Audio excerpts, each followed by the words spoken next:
Je veux passer la parole à Maël, donc je disais, notre collaborateur spécialiste de l'implémentation des logiciels de la 3D Experience, qui va vous parler, lui, de la performance industrielle, justement, illustrée par une petite vidéo.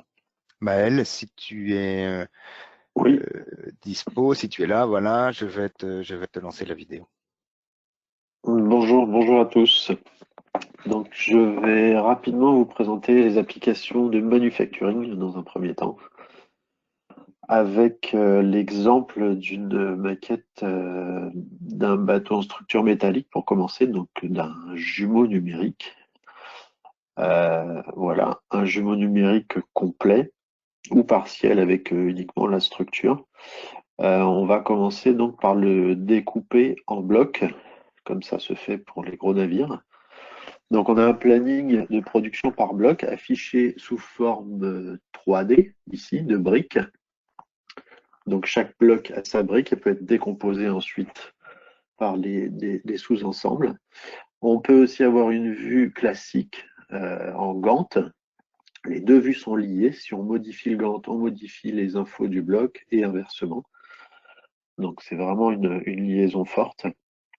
On va ensuite simuler l'exécution du Gantt avec les assemblages de blocs, vérifier les interfaces et les ordres de montage. Donc tout ça, c'est toujours lié, c'est toujours paramétré. On va aussi vérifier de la même manière les interfaces et les clashs avec l'outillage, donc avec les machines. On vérifie bien que chaque bloc vient se positionner correctement et qu'à chaque instant, il n'y a pas de clash. Auquel cas, si on a un, on modifie la définition de la préparation des blocs avant même d'avoir soudé la première tôle. Donc, ce qui permet d'anticiper beaucoup de problèmes. La partie suivante, c'est une simulation d'une chaîne de production de bateaux en composite cette fois-ci. Donc, avec les outillages, les pièces à assembler, les personnels, donc les flux de déplacement dans l'usine. Ici, on voit le déplacement d'un Bimini de Fly qui vient se positionner.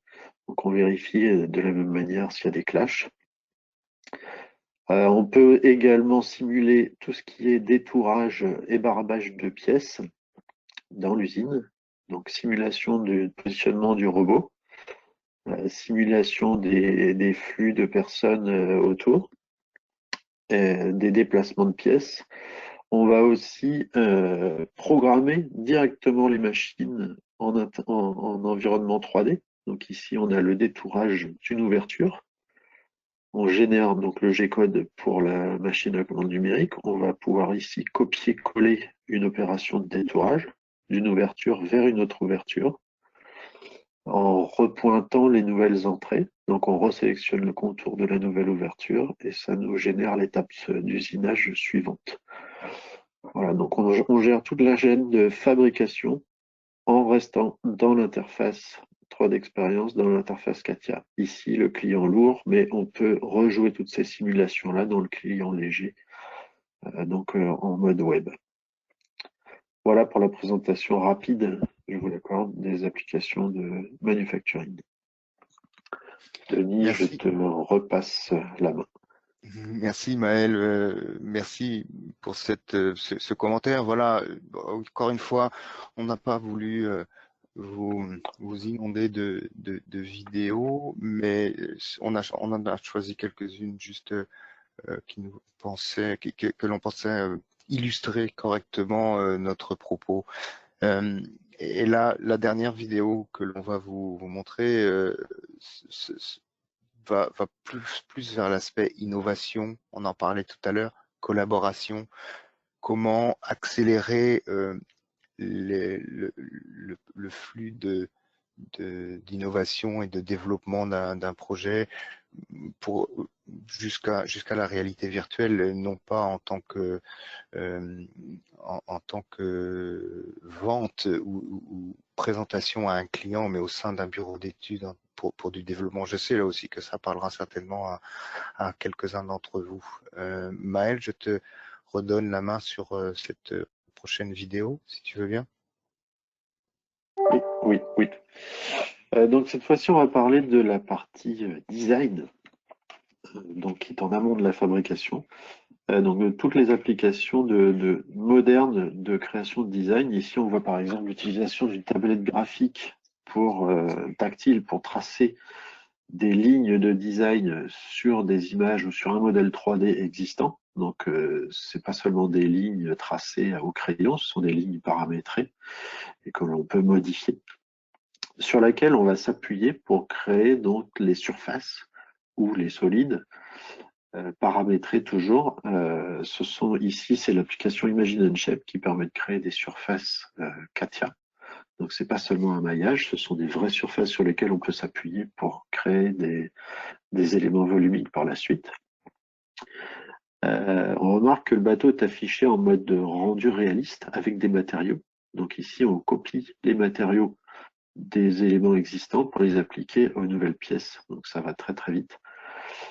Pour toutes les applications commerciales et marketing, on va utiliser cette maquette 3D pour définir et les définitions de configuration et d'options faites par le marketing pour activer et appliquer les rendus en temps réel et générer les différentes versions du bateau. Donc tout ça est associatif. S'il y a des modifications de design, elles sont reportées automatiquement sur ces configurations. Ce ne sont pas des images figées, ce sont des images dynamiques qui sont liées à la maquette numérique et qui peuvent donc être présentées aux équipes commerciales ou directement aux clients, une fois validées. On peut aller même un peu plus loin dans ces présentations en utilisant les applications de rendu réaliste avec un casque de réalité virtuelle directement alimenté par Katia. Donc on branche le casque sur la machine et on navigue dans la maquette numérique 3D de Katia. On peut aller encore plus loin en manipulant directement les objets 3D dans l'environnement Katia, de façon par ici, comme ici par exemple, à augmenter la hauteur sous barreau et donc améliorer l'ergonomie du bateau. Ça permet de vraiment se rendre compte de l'environnement dans lequel on travaille. Ici, on peut même déplacer des objets, simuler des ouvertures, la descente par exemple ici.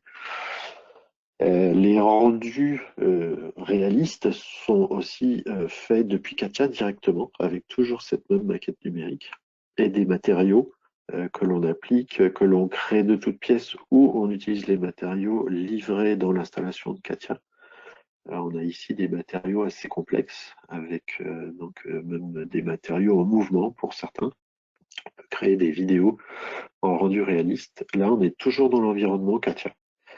Donc, c'est notre maquette numérique qui va évoluer et qui va nous permettre de générer ou de mettre à jour nos rendus réalistes.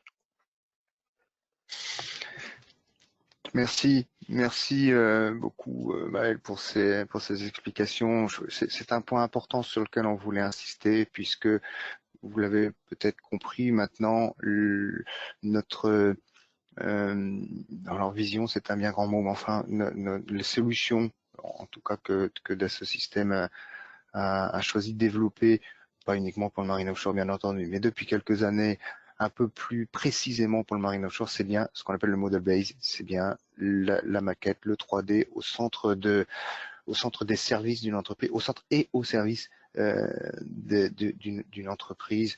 Et on insiste beaucoup sur le fait que la 3D expérience est une base de données et non pas une base de fichiers. Voilà encore une différence importante. On est véritablement sur une base de données.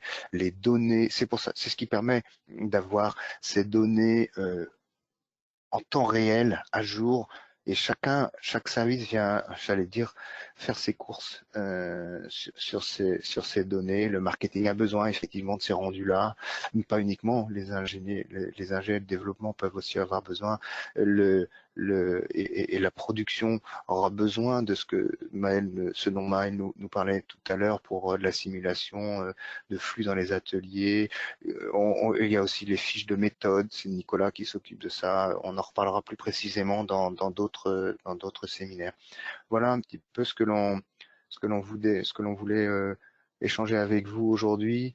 Moi, je voudrais terminer par cette image qui me tient à cœur, qui est pour aussi vous présenter les quelques projets sur lesquels on travaille et pour bien vous montrer que lorsque l'on parle d'innovation, on parle pas tout à fait dans le vide. On travaille sur ces projets, à peu près tous ces projets, avec des entreprises qui sont hautement innovantes et sur le projet desquels on collabore.